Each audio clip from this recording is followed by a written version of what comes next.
Ассалому алейкум, шунавандагони арҷуманд. Бахши хабарҳои рӯз аз студияи марказии радиои Муҳоҷир, шаҳри Москав.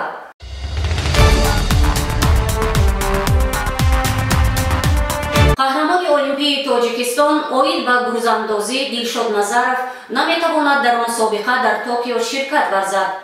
Допинг дар намунаҳои санҷишӣ, ки дар чемпионати ҷаҳон дар соли 2011 дар шаҳри Тегуи Кореяи Ҷанубӣ гирифта шудааст, боиси маҳрум шудан аз озмун гардид.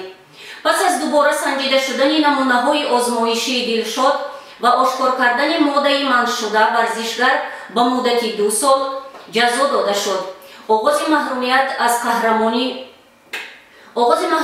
аз қаҳрамони амалкунандаи олимпӣ 24 сентябри соли 2019 мебошад ва ӯ наметавонад дар Олимпиадаи Токио иштирок намояд. Чанде пеш худи Дилшод Назаров дар саҳифаи фейсбукии худ навишта буд, ки ӯ ҳарифи пурзур асту бо ин роҳ нахостанд ӯро ба Олимпиада роҳ диҳанд. Аммо дар сурати ба таъхир мондани Олимпиадаи Токио 2020 ҳадди ақал то моҳи октябри соли 2021 он гоҳ Назаров метавонад боз унвони қаҳрамони ду каратаи олимпиро ба даст оварад.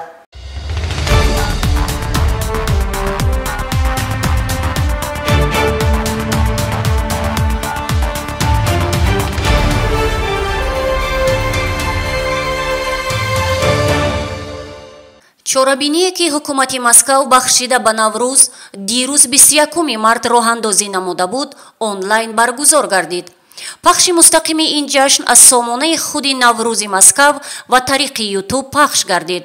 барномаи пахши онлайн ба қадри имкон ба ҷашни анъанавии Наврӯз наздик буд ва муаррифии диаспораҳои миллӣ, хӯрокҳои миллӣ, варзиш, бозиҳо ва ҳунарҳоро дар бар мегирифт. ҷашн бо консерти беҳтарин гурӯҳҳои рақсу сурудхонии диаспораҳои миллии Русия ва кишварҳои ширкаткунанда хотима ёфт. дар ин ҷашн Тоҷикистонро артисти хизматнишондодаи Тоҷикистон Ноҳид Зейналпур, раққос Фарҳод Ҷонмаҳмадзода ва гурӯҳи рақсии Гулчин муаррифӣ намуданд. инчунин аз қавли ташкилкунандагони ин чорабинӣ дар наворҳо аз суруди биёи Ҷонибек Муродов истифода карданд. ҷамъияти минтақавии Нур низ дар Москав дар Лужникӣ Наврӯзро қайд намуд. дар ин ҷашн сабқатҳои волейбол, тенниси рӯи мизӣ ва гӯштингирӣ доир гардид. инчунин намоиши ҳунарҳои мардумӣ ва либосҳои бадахшонӣ баргузор гардид. дар хотима ҷашни Наврӯзӣ бо консерти идома ёфт.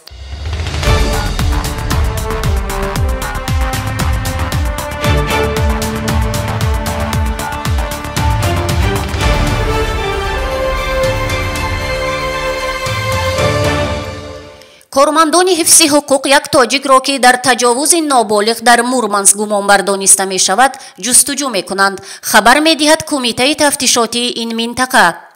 тибқи маълумоти пешакӣ, гумонбари 31 сола ба ҳайси ронандаи такси кор мекард ва як духтари мактабхонро ба мошин савор ва дар он ҷо амалҳои хушунатомез содир кард.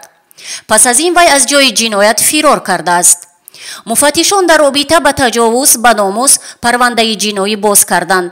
ҷузъиёт бо сабаби сину соли қурбонӣ ифшо намешавад, гуфт Алина Александровна, ёвари калони сардори раёсати тафтишотӣ дар вилояти Мурманск. вобаста ба ин қазия дар Мурманск амалиёти боздошт эълон шудааст. кормандони полис тамоми мошинҳоеро, ки аз Мурманск мераванд, боздошт ва тафтиш мекунанд.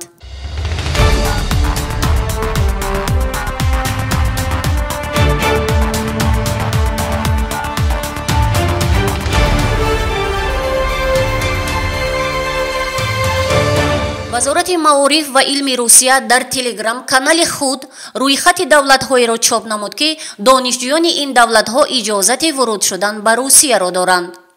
донишҷӯён, аспирантҳо, резидентҳо ва донишҷӯёни факултаҳои тайёрӣ аз кишварҳои дорои вазъияти мусоиди эпидемиологӣ метавонанд барои таҳсил дар Русия баргарданд, омадааст дар иттилои вазорат. рӯйхати давлатҳое, ки донишҷӯёнашон метавонанд баргарданд, аз ҷониби Роспотребнадзор таҳия шудааст. аз рӯи муқаррарот донишҷӯёни хориҷӣ бояд на камтар аз 10 рӯз пеш аз санаи баргаштан ба Русия донишгоҳро огоҳ кунанд. 3 روز پیش از آمدن آنها باید از سنجش برای کووید 19 گذرند و اگر نتیجه منفی باشد در این باره به زبانهای روسی یا انگلیسی حجت گیرند، اما برای دانشجویان تاجیک درهای روسیه تا حال بسته است. از روی اطلاع وزارت این روی خط تهیه می شود.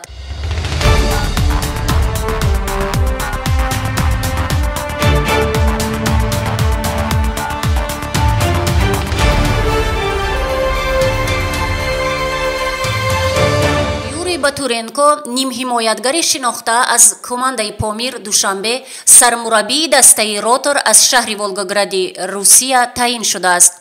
19 مرد روتور مربی الکساندر خاتسکیویچ را از وظیفه سبکدوش کرد و 20 مرد روتور یوری باتورنکوی 56 ساله را سرمربی تعیین کرد.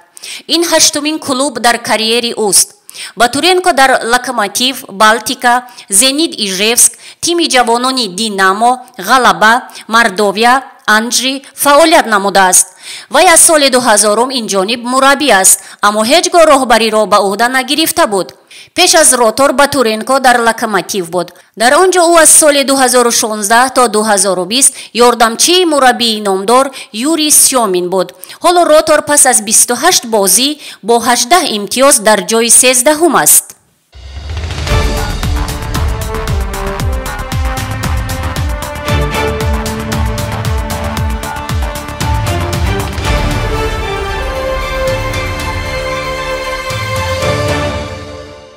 این بود بخش خبرهای روز از استودیوی مرکزی رادیوی مهاجر شهر مسکو.